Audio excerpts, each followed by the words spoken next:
Puso ko ay nabighani sa isang dalaga na puno ng katangian at porsilana. Ang kulay ng balat halos daraig niya si Rosana. Maangas kung pumorma at astig magsalita. Kumpara sa mahinhen siya ay medyo saliwa. Ang kanyang mga datingan ay parang ay sa sigera. Pag mali ang biro mo ay handang makipaggera. Pero mabait siya at mahusay makisama, lalo na kapag babae na ang kanyang kasama. Siya magsisilbing Superman para sa lahat. Kapag ikaw ay nang bastos makakatikim ka ng sapat. Kaya bilib ako sa'yo, daig mo pa ang nanay ko. Sa katapangan at sa taray, tiklopan tatay ko. Kaya ganun na rin ako para maging ka-close mo. Dahil mula ngayon ikaw na ang boss ko.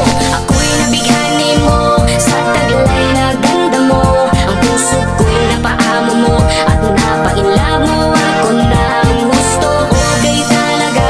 Kakaiba ang nadarama at parang pelikula na nainlove ako sa isang diwa. Kaya umanap ng tiyempo para ako'y makadiga. Hindi ako pabara-bara na susugod ng bigla. Gusto ko yung preparado at kompleto aparato. May rosas at tsokolate bago ako mamarako. Kaya ang ginawa ko, nagpatulong sa kaibigan niya para sa gayon labis ako na maibigan niya. At ako'y nagpagupit, grabe pabango. Naka-black shoes pa, naka-polo pa ako. Kaya ako'y tinignan niya mula ulo hanggang paa. Hindi pa siyang umingisi, nakangiti na ang mata. At nakakapagtaka, bigla siyang pumalakpak. At yung kasamang kaibigan ay humahalakha. Kaya laking gulat nila nung ako ay magtapat. Ikaw ang dahilan ng lahat kung ba't ako nasa iyong harap. Pero hindi ka nagsalita hanggang sa huli. At isa lang iniwan mo, hindi tayo talo pre. Ako'y nabighani mo sa taglay na ganda mo. Ang puso ko'y napaamo mo at napainlove mo. Ako na ang gusto, okay talaga.